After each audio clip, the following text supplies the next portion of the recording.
Anda sudah dengarkan dalam tayangan tadi dijelaskan, sesar Garsela hanya satu dari sekian banyak sesar lainnya yang juga memberikan pengaruh di mana akhirnya membuat warga Jawa Barat ini memiliki potensi yang lebih besar untuk bisa merasakan hidup berdampingan dengan gempa. Ada 7 sesar lainnya yang aktif, bagaimana kemungkinannya nanti, termasuk juga adakah ini kaitannya dengan megatrust yang selama ini terus diperbincangkan, terus didengung-dengungkan. Yang juga menjadi pokok pembahasan kita adalah bagaimana caranya untuk bisa mengurangi dampak dari gempa bumi yang terjadi dan juga upaya mitigasinya. Untuk bisa memberikan pandangan mengenai hal ini, menyoroti upaya penanganan kita juga, sudah hadir di samping saya, beliau merupakan ahli geologi, yaitu Pak Srono, atau kita biasanya mengenal beliau dengan Mbah Rono. Assalamualaikum warahmatullahi wabarakatuh. Selamat malam, Mbah Rono. Selamat malam, Mbak Firna. Selamat malam para pemirsa yang saya hormati. Baik, selain Mbah Rono yang menemani saya di studio, sudah hadir juga para narasumber lainnya yang akan bergabung melalui daring dalam perbincangan ini. Yang pertama, kita sudah terhubung dengan Bapak Daryono selaku Kepala Pusat Gempa Bumi dan Tsunami BMKG. Assalamualaikum warahmatullahi wabarakatuh. Selamat malam, Pak Daryono. Selamat malam, Mbak. Baik. Assalamualaikum. Baik, Pak Daryono. Berikutnya juga selaku PLT, Kepala Pelaksana BPBD Jabar yang juga akan memberikan informasi kepada kita bagaimana penanganan hingga sejauh ini kepada korban gempa ini. Sudah hadir secara daring Ibu Ana Hermadiana Adnan. Selamat malam, Ibu Ana. Selamat malam, Mbak Putri. Baik, Pak Daryono, kita bisa dapatkan informasi bagaimana kondisi terkini mengenai gempa susulan. Berapa banyak terjadi hingga malam hari ini, Pak, atau setidaknya pukul 18.38 petang ini, Pak Daryono? Ya, hasil monitoring BMKG hingga saat ini kita sudah mencatat 29 kali gempa susulan dengan kekuatan paling tinggi itu 3,5, yang terkecil 2,1, dan tampaknya memang sudah mengalami penurunan yang signifikan ya, Pak ya, karena gempa terakhir itu jam 10 pagi tadi, jadi sejak jam 10 tadi sampai sekarang itu belum ada gempa susulan itu.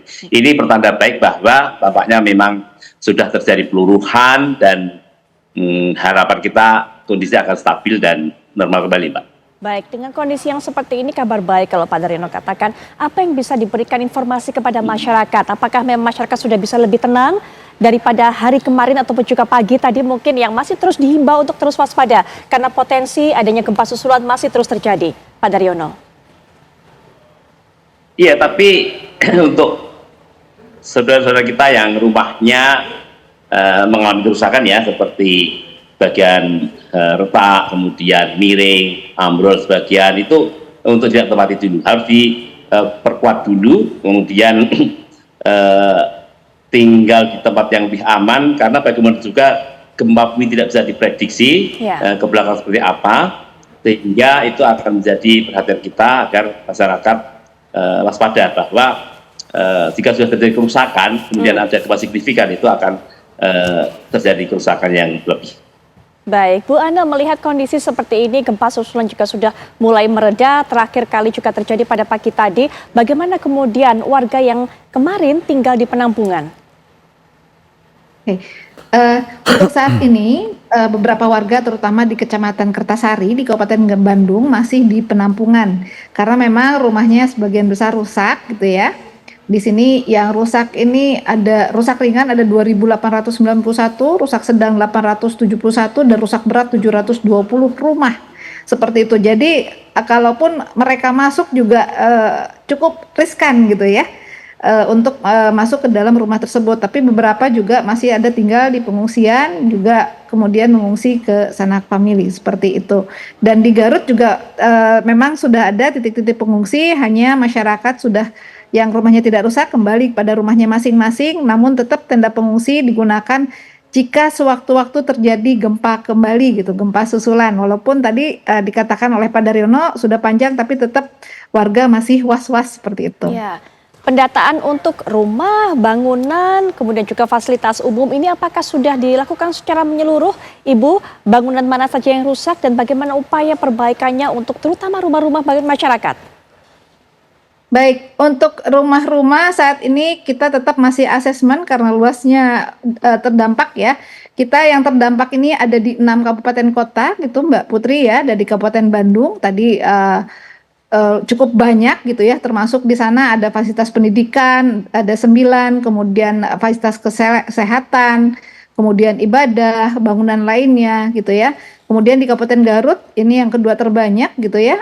Ini ada 30 rumah rusak sedang, ada 56 rumah rusak ringan, dan yang terdampak ada 1.159. Di KBB sendiri, Kabupaten Bandung Barat, ini ada 1 rumah rusak berat, 2 rumah rusak ringan. Cimahi ada 1 fasilitas pendidikan ya yang terdampak. Kemudian Kabupaten Purwakarta 1 rusak berat untuk rumah, dan Kabupaten Bogor 1 rusak sedang untuk rumah, seperti itu. Dan untuk tadi saat ini kedua daerah yaitu Kabupaten Bandung maupun Kabupaten Garut telah menetapkan tanggap darurat gitu ya.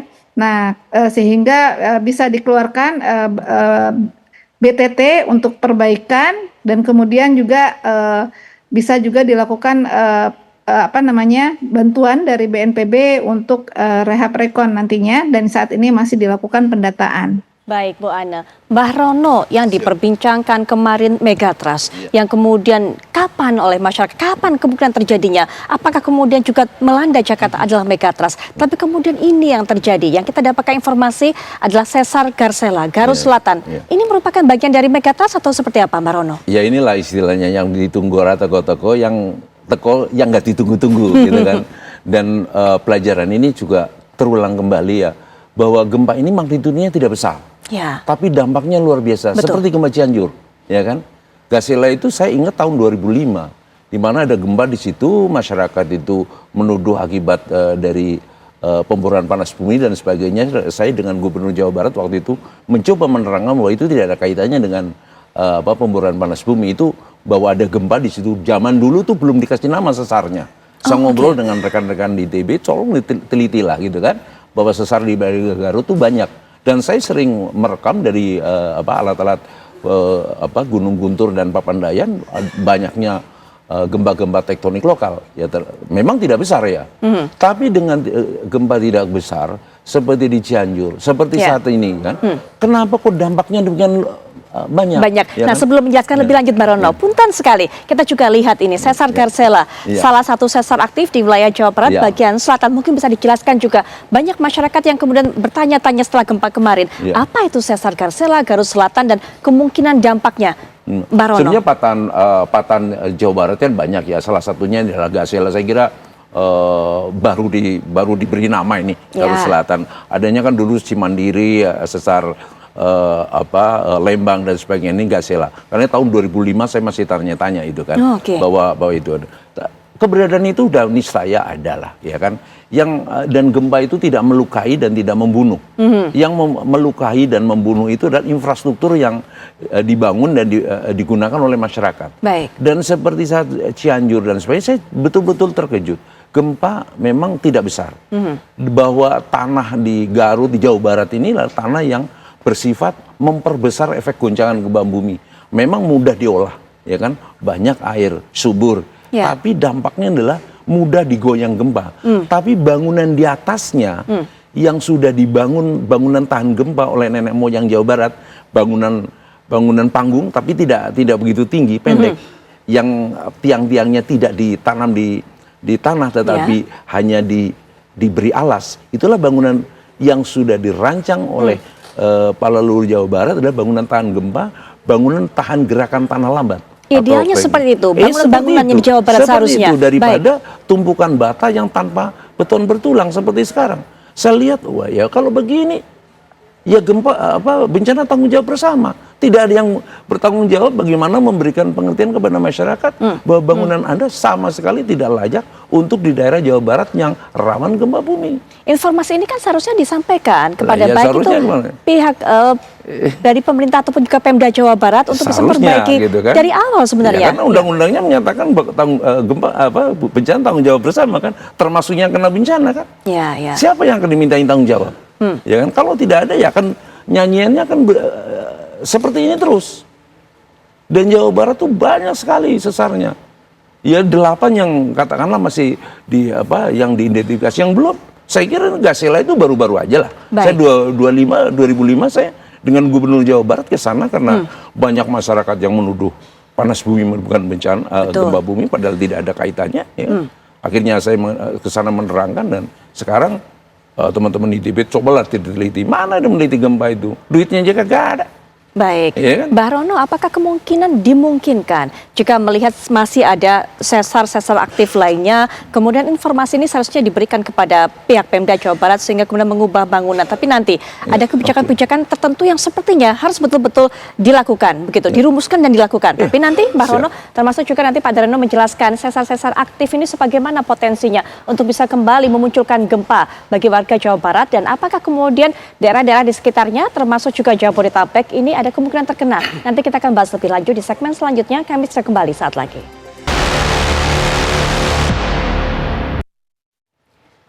Dari apa yang disampaikan oleh Mbah Rono sebelum jeda, rasanya kita bisa garis bawahi bahwa gempa itu tidak menyakiti, tidak membunuh, begitu ya Mbah Rono ya. Tapi yang kemudian menyakiti dan membunuh warga yang ada di daerah itu adalah infrastrukturnya yang memang tidak sesuai bangunan-bangunan tersebut terhadap kontur tanah, terhadap kemudian bagaimana area-area tersebut. Nah, untuk nanti kita akan perdalam lagi mengenai hal ini, karena kalau Mbah Rono sudah singgung mengenai itu, rasanya kebijakan yang komprehensif itu yang harus dilakukan. Tapi bisakah kita berharap kepada pemerintah berikutnya mengenai hal ini? Sebelum Mbah Rono jelaskan, kita juga akan dapatkan informasi dari Pak Daryono. Masih ada 7 sesar aktif lainnya, Pak Daryono, di Jawa Barat. Nah, ini mungkin masyarakat juga bisa dapat informasi yang lebih lengkap lagi, apa yang harus mereka lakukan juga untuk lebih waspada mengenai sesar-sesar yang aktif ini di Jawa Barat. Silakan Pak Daryono.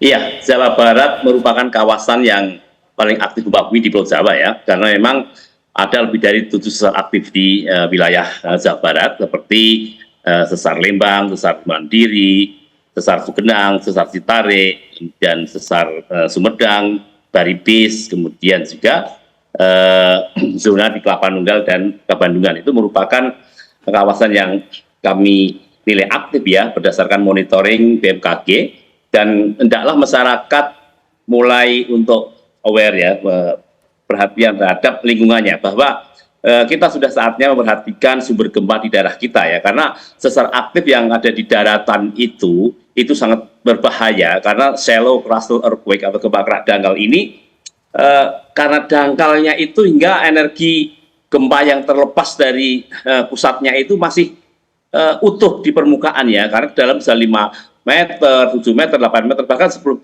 meter itu masih kuat.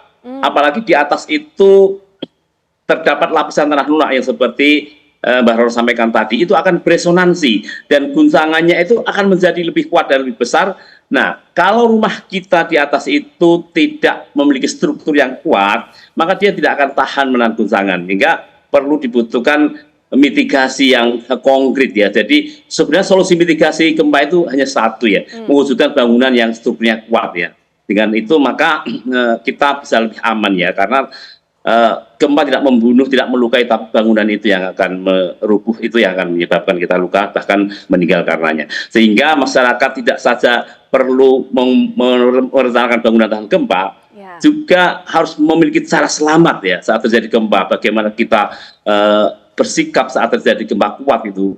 Kalau guncangan sudah kuat, sekiranya kita tidak bisa lagi untuk berjalan atau merangkak, lebih baik nyari tempat di tempat tersebut mana yang bisa melindungi kepala dan tengkuk kita, sehingga kita tidak akan fatal. Dan kalau kita belum bisa menyiapkan bangunan dengan struktur kuat, karena memang saya berkata banyak sekali secara aktif sumber gempanya, sehingga lebih baik memilih bangunan dengan bahan ringan dari kayu atau bambu yang didesain menarik, sehingga itu masih bisa. Yang tidak boleh adalah membangun bangunan tembok asal bangun tanpa ada besi tulangan, tanpa ikatan yang kuat di balok dan kolomnya, itu sangat berbahaya sekali. Seperti kita lihat di media televisi, foto yang beredar, itu semua bangunan-bangunan yang kualitasnya rendah, dan itu sangat berbahaya bagi masyarakat Jawa Barat yang banyak terdapat sesar aktif di daratan. Baik, Pak Daryono sudah tadi menekankan pentingnya infrastruktur yang sesuai, yang cocok dengan area tersebut. Masyarakat mungkin tidak mendapatkan pengetahuan yang cukup mengenai hal ini. Lalu sebenarnya kewenangan siapa untuk bisa mewujudkan ini, menghadirkan ini setidaknya dalam bentuk kebijakan, Pak Daryono? Iya, sebenarnya untuk masalah bencana itu kan sebenarnya masalah bersama ya. Tapi kita tahu seperti PUPR juga sudah menerbitkan aturan bangunan tahan gempa. Hanya implementasinya dan pengawasannya yang perlu ditingkatkan, Mbak. Sehingga setiap pembangunan itu tentunya aspek bangunan ini sangat ditekankan bahwa struktur yang harus kuat. Itu harus ada yang mengawasi, Mbak. Termasuk juga bangunan-bangunan perumahan, kalau memang asal bangun ya ditegur. Misalnya bangun rumah kok tidak pakai besi tulangan, itu perlu ditegur karena memang itu sangat membahayakan untuk wilayah di seperti Jawa Barat yang banyak sesar aktif di daratan ini. Demikian, Mbak. Baik, Ibu Ane, masyarakat tingkat awareness-nya, kesadaran, bahkan mengetahui seperti apa kemudian alam atau gejolak alam yang mungkin bisa terjadi di daerah tempat mereka tinggal ini masih sangat rendah. Bagaimana kemudian Ibu memberikan informasi kepada mereka? Baik, terima kasih Mbak Putri ya. Kita lakukan sosialisasi dan edukasi kepada masyarakat secara masif gitu ya Mbak Putri ya. Itu kita juga sudah bentuk namanya Destana, kemudian juga ada relawan, ada Kecamatan Tangguh Bencana, ada Keluarga Tangguh Bencana, ada Rumah Sakit Aman Bencana, dan Satuan Pendidikan Aman Bencana gitu. Nah, ini kita lakukan sosialisasi melalui mereka gitu untuk ditularkan kepada masyarakat. Dan tadi betul apa yang disampaikan oleh Pak Surono kemudian Pak Daryono bahwa memang gempa ini tidak mematikan, yang mematikan adalah infrastruktur. Dan kita ketahui tadi ya, infrastruktur karena mereka yang memiliki uang, mereka membangun sesuai keinginan mereka seperti itu. Walaupun kita informasikan kepada masyarakat bahwa rumah tahan gempa ini adalah justru yang semi permanen atau bahkan non permanen seperti itu. Kalaupun ingin lebih bagus, mungkin strukturnya harus diperkuat seperti itu. Baik, hal-hal seperti ini seharusnya memang dilakukan atau memiliki tadi bangunan-bangunan yang memang cocok dengan area gempa atau potensi gempa ini, Bu Ana, harusnya memang dilakukan oleh beberapa wilayah saja di Jawa Barat atau memang semuanya sebenarnya idealnya seperti itu, Bu Ana? Sebetulnya idealnya harus dilakukan ya, karena di sana kita sudah memiliki KRB ya, kajian risiko bencana, kemudian juga PVMBG juga sama, kemudian BMKG juga sama. Nah, ini untuk membangun suatu bangunan itu harus memperhatikan potensi ancaman bencana apa yang ada di daerah tersebut. Karena media tanah mungkin ya Pak Surono juga bisa menjelaskan, ada media tanah lunak, ada media tanah keras, seperti itu kan strukturnya juga berbeda seperti itu. Baik, Mbak Rono, tadi kita sudah dengarkan bagaimana yang disampaikan Ibu Ane, Pak Daryono, memang peraturannya sudah ada, tapi pengawasannya, apalagi tadi Bu Ane juga mengatakan masyarakat yang merasa punya uang juga bisa membuat bangunan, mendirikan bangunan sesuai dengan kehendaknya tanpa mengetahui semuanya apa yang ideal didirikan di daerah-daerah tersebut. Ya. Mbak Rono. Oke, begini, yang perlu dicatat, daerah rawan bencana itu daerah yang nikmat untuk ditempati. Sebagai contoh, daerah rawan bencana gunung api, daerahnya subur dan sebagainya, termasuk daerah rawan gempa bumi. Daerahnya mudah diolah, banyak air, subur, ya, dan sebagainya. Maka seperti ada gula, ada semut, ada daya tarik, ya kan, untuk masyarakat tinggal di sana. Oleh karena itu nenek moyang kita itu belajar secara empiris alam. Oh, daerah ini tanahnya mudah bergerak, daerah ini rawan gempa bumi. Maka terciptakanlah rumah-rumah panggung di Jawa Barat yang tiangnya itu tidak ditanam di dalam tanah, tetapi adalah di atas tapak gitu ya. Jadi waktu bergerak ini bergerak bersamaan, berirama, tidak saling membelah gitu ya. Sekarang rumah-rumah yang saya lihat roboh itu di sudut-sudutnya yang itu tidak ada yang tidak ada tulang beton dan sebagainya. Bagaimana gempa yang geraknya acak? Satu sisi dia bergerak ke sana, satu sisi bergerak ke sana.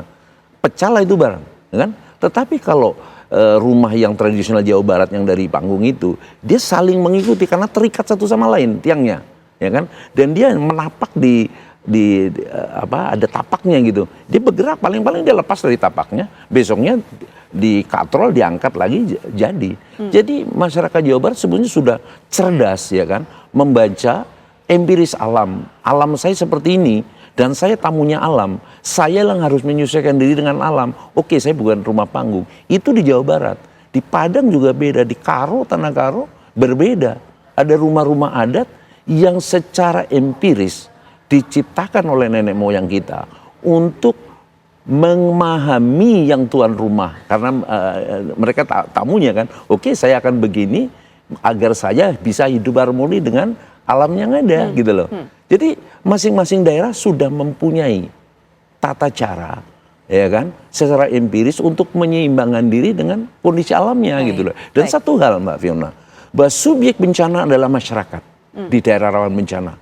Kita tidak akan selesai bicara di hotel, kita tidak akan selesai saya bicara dengan Mbak Fiona tanpa harus datang ke masyarakat. Kita ketuk rumah dia, istilahnya saya sebut mitigasi tanpa roti dan dasi. Saya tolak bukan berarti saya tidak mau sosialisasi di hotel bagi-bagi makan roti dan saya presentasi pakai dasi, itu tidak kena. Karena yang datang di hotel itu belum tentu dia menyampaikan hal itu di masyarakat. Baik. Please datangin masyarakat. Iyo maunya apa saya akan dengar, ya kan? Mari kita diskusi. Kalau nggak tahu, mari kita diskusi. Mari kita cari solusi bersama subjeknya adalah masyarakat di lapangan. Mereka tidak tahu karena apakah kita sudah bisa memberitahu dengan baik kepada masyarakatnya bahwa rumah Anda tidak memenuhi syarat gitu loh. Jangan menyinggung pada masyarakat baru Anda tidak memenuhi syarat. Dulu nenek moyang Anda membangun seperti ini. Kok sekarang berubah? Turunan kita kok seperti ini gitu loh kan. Ya, kembali ke masalah sesar kemudian. Masyarakat juga ingin sekali mengetahui apakah memang terkait antara Megatrust yang selama ini diperbincangkan dengan sesar-sesar ini, terutama dengan sesar aktif di Jawa Barat ini. Ya termasuknya gini, adanya patahan-patahan itu kan karena drifting dari subduction ya kan, zona penunjaman. Zona penunjaman itu menghasilkan 13 segmen megatrust. Ya akibatnya menghasilkan gunung api, menghasilkan patahan-patahan di darat. Ya jauh lah, bisa dikatakan jauh lah Mbak ya. Satenya dari mana, nasinya dari mana. Tapi kalau digabungkan, diurut-urut, kalau dipanggilkan dukun diurut-urut ya nyambung juga gitu. Memang asalnya dari sana gitu kan. Kuncinya dari sana gitu. Ya yang kita tunggu teko-teko, yang justru nggak ditunggu sekarang ini kan. Betul ya. Pak Daryono, daerah-daerah mana saja kemudian yang memang dihimbau harus terus selalu waspada mengingat masih ada 6 sesar lainnya yang masih aktif, Pak Daryono? Ya, kalau kita melihat hasil monitoring BMKG itu sebenarnya seluruh sesar yang kami sebut tadi itu semuanya aktif ya. Dan kalau kita melihat peta seismisitas yang paling aktif itu memang Garut Selatan, kemudian ada di zona Kalapanunggal dan Kabandungan itu selatan Gunung Salak, kemudian juga di Cimandiri sampai di Sugenang dan di Cianjur ya. Kemudian berikutnya ada di Kuningan. Jadi ini semua merupakan kawasan-kawasan Jawa Barat yang memiliki tingkat seismisitas yang tinggi dan tentu saja masyarakat di daerah ini menjadikan prioritas bangunannya adalah bangunan yang strukturnya kuat karena memang solusi mitigasi gempa itu sebenarnya bangunan yang memiliki struktur yang kuat agar tidak rubuh dan tidak rusak saat digoda gempa sehingga itu bisa membuat kita selamat jika terjadi gempa. Ya, Pak Daryono, gempa kemarin yang melanda Kabupaten Bandung ini kan menimbulkan banyak sekali kemudian pandangan masyarakat beredar termasuk juga di media sosial. Ada berbagai macam informasi yang belum tentu kebenarannya. Ini mungkin juga bisa dijelaskan karena memang ada yang mengatakan bahwa salah satu sesar yang aktif itu di Jawa Barat juga melintasi daerah Jabodetabek yang juga akan membawa pengaruh dan juga itu kemudian menghadirkan gempa. Wilayah Jabodetabek ini kemudian akan juga terkena. Apakah memang seperti itu, Pak Daryono? Ya, memang dari kajian terakhir para ahli geologi tektonik itu ada jalur sesar yang membentang dari Surabaya hingga seluruh pantai bagian utara Pulau Jawa ya. Kemudian itu sebagai sesar Kendeng, kemudian Kendeng Baribis ya. Kemudian hasil kajian terakhir disertasi di ITB itu menunjukkan Pak Soni itu mendapatkan jalur sesar yang dari Subang itu. Selama ini kan kita mengenal sesar itu sampai Subang ke timur sampai Surabaya, tapi ternyata ada sebuah struktur yang dikenali sampai Kerawang, selatan Bekasi, di Barusah, kemudian sampai juga di selatan Jakarta, utara Bogor, terus ke barat. Dan itu kalau kita melihat memang seismitasnya belum nampak aktif ya, tidak seaktif yang di bagian timur. Namun demikian namanya ada sesar aktif dan itu sudah merupakan prasyarat bahwa kita harus memiliki waspadaan karena beberapa kasus gempa-gempa yang terjadi dan signifikan itu merupakan terjadi di sesar tua seperti yang terjadi di Laut Jawa di Bambuyan kemarin itu sudah lama sekali tidak terjadi gempa, tapi ada sesar di situ. Nah itu terjadi juga. Kemudian di utara Flores itu ada kawasan yang selama ini tidak pernah aktif seismisitasnya, tetapi tiba-tiba terjadi gempa 7,2 pada 3 tahun yang lalu. Ini menjadi suatu hal menarik bahwa kita tidak boleh mengatakan sebuah kawasan itu aman, kemudian atau low seismicity jika terdapat jalur sesar di daerah tersebut, meskipun itu sesar tersier sekalipun.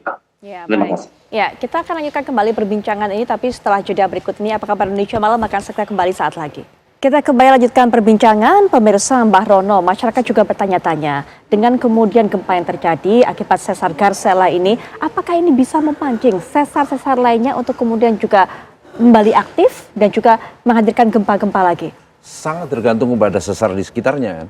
Kalau dia sudah dalam posisi tekanan yang cukup tinggi, ya kan, ini akan sangat mengganggu dan bisa memancing yang lain. Tetapi kalau enggak ya enggak apa-apa. Ya kan, dulu juga ada gempa yang sangat besar sekali waktu 2004 itu, hanya Nias saja yang kepancing kan. Tapi Selat Sunda kan megatrustnya juga enggak terganggu apa-apa, baik-baik saja. Jadi sangat bergantung dari kondisi tekanan dan stres dari sesar tersebut. Tapi tidak bisa dipungkiri bahwa Jawa Barat yang penduduknya banyak, ya sesarnya memang banyak. Memang daerah rawan gempa tadi saya katakan, daerah rawan bencana memang menarik untuk ditinggali karena banyak kenikmatan di situ, ya kan. Airnya banyak, mudah diolah, daerahnya subur, sehingga banyak masyarakat di sana. Dan perlu dicatat bahwa sampai sekarang korban bencana, baik kerusakan infrastruktur maupun korban jiwa, terbanyak lebih dari 60% itu akibat dari gempa bumi dan tsunami, baik di Indonesia maupun di dunia. Oleh karena itu sebenarnya harus ada kebijakan politik yang serius ini, serius betul, ini, betul. ya kan? Ya, Kita harus bisa ada. berharap dengan pemerintah berikutnya ini kemudian untuk Saya menghadirkan berharap kebijakan ya, ini. asalkan siapa bertanggung jawab apa. Jangan hanya mengatakan bahwa bencana tanggung jawab bersama. Akhirnya tidak punya tolok ukur, ya kan? Tolok ukur keberhasilannya seperti apa? Bukan akan mencari kesalahan pemimpinnya, tetapi bagaimana akan menolok masyarakat, ya kan? Yang memberikan bayaran kepada penanggung jawabnya, gitu kan? Baik, Yang kalau bayar tanggung pajak. jawabnya harusnya seperti apa kemudian Mbak Rono? Ya harus bisa diukur, ya kan, ada gempa, ya kan, oh sekarang tidak bisa mengenolkan risiko, ya tidak bisa mengenolkan korban, oh korbannya semakin berkurang, dampaknya makin berkurang dan sebagainya. Artinya apa? Edukasi berjalan dengan lancar, gitu kan, masyarakatnya sadar. Yang penting kan sekarang masyarakat tahu dia berada di mana, ada ancaman seperti apa, dan bagaimana mengantisipasinya, kan? Di Jepang itu bisa kok dididik masyarakat. Dari anak-anak kecil pakai helm kemana-mana. Lah kita kalau pakai helm hanya ketakutan sama polisi. Bukan karena kesadaran diri kita. Ya kan? Kita nggak boleh menyalahkan, oh gempanya begini-begini. Enggak dong, kitanya seperti apa? Oh kitanya tamunya alam, kitalah yang harus mawas diri, kitalah yang harus menyesuaikan diri dengan alam. Bukan kita seenaknya memaksakan diri kita, kehendak kita kehendakan alam. Yang ada hanya bencana nantinya. Baik. Gitu loh. Ya kan? Baik, ya Ibu Ana, dengan hal seperti ini potensi gempa yang begitu besar terjadi, masyarakat Jawa Barat hidup berdampingan dengan potensi gempa dengan berbagai macam konsekuensinya. Apa yang dilakukan oleh pihak BPBD juga, Bu Ana? Baik, kami dari BPBD gitu tadi sama Mbak Rono sudah disampaikan ya, untuk anak-anak gitu ya, supaya lebih aware seperti yang di Jepang gitu ya. Nah ini kita lakukan Satuan Pendidikan Aman Bencana, dan ini juga kami sedang membahas di lingkup internal Pemprov Jabar bagaimana supaya masyarakat atau katakanlah anak-anak ini lebih aware terhadap bencana gitu ya. Mungkin kalau di Jepang ini lebih advance gitu, dan mereka takut gitu, dari rasa takut itu mereka akhirnya menyiapkan diri. Nah tidak seperti saat ini di kita gitu ya, kebanyakan adalah ketakutan sehingga yang timbul adalah panik seperti itu. Nah ini kami sedang berupaya seperti itu, dan tidak hanya mungkin dengan dinas dengan pendidikan, dunia pendidikan, tapi juga tadi kita dengan keluarga tangguh bencana, yaitu dengan keluarga, kemudian juga dengan rumah sakit gitu, dan kantor-kantor pemerintahan ini sedang kami upayakan seperti itu. Kemudian juga untuk kebijakan penataan ruang di Jawa Barat sendiri memang sudah harmonisasi dengan kajian risiko bencana dan ini bertingkat gitu ya, baik di pemerintah kabupaten kota maupun provinsi. Seperti itu Mbak Putri. Ya, baik Pak Daryono juga Pak Yono. Penutup juga, selain juga bagaimana upaya untuk bisa memberikan kesadarannya lebih tinggi kepada masyarakat, terutama masyarakat tinggal di Jawa Barat yang memang kita tahu tadi, bagaimana medan ataupun juga kondisi alam yang mereka tinggali, Pak Daryono. Ya, jadi ini sudah menjadi takdir ya. Kita tinggal di batas lempeng tektonik sehingga mau tidak mau, suka tidak suka, itu sebuah risiko yang harus kita hadapi. Namun kita tetap akan bisa hidup aman, sejahtera jika kita melakukan upaya mitigasi konkret. Tidak lipstik, tidak formalistik, tetapi benar-benar konkret bahwa kita harus menyediakan bangunan tahan gempa. Kemudian juga menata ruang pantai yang aman tsunami. Kemudian juga dilakukan drill. Kemudian juga bagaimana masyarakat kita bisa memasang rambu, kemudian membuat jalur evakuasi, berlatih, terus menjadikan mitigasi ini sebagai sebuah gaya hidup baru yang akhirnya kita benar-benar bisa mewujudkan mitigasi secara utuh sehingga kita meskipun tinggal di daerah rawan gempa kita bisa hidup tetap aman dan aman sejahtera. Demikian. Baik, terakhir juga penutup Marono, silakan. Ya, suatu kenyataan bahwa tatanan wilayah Republik Indonesia seperti uang logam, satu kesatuan punya sisi yang berbeda. Satu memang kita negara yang kaya raya, sumber daya mineral, minyak dan gas bumi, dan lain subur. Tapi sisi lain ada ancaman negatif. Ya. Kita harus terima itu secara holistik. Tetapi kita harus pandai, bukan hanya mengambil sumber daya alam dan sebagainya, tapi kita harus pandai menyesuaikan diri dengan kondisi alamnya. Nenek moyang kita telah menciptakan bangunan-bangunan tahan gempa. Mari kita gali kepandaian nenek moyang kita, ya kan? Sambil dipermodern gitu. Jawa Barat udah punya, Karo sudah punya, ya kan? Dan daerah-daerah lain sudah punya, ya kan, bangunan-bangunan yang sudah menyesuaikan dengan empiris alam. Kenapa harus kita tinggalkan? Ya. Ya. Dan itu yang menyelamatkan nenek moyang kita sampai sekarang. Dan kita berada di sini bersama.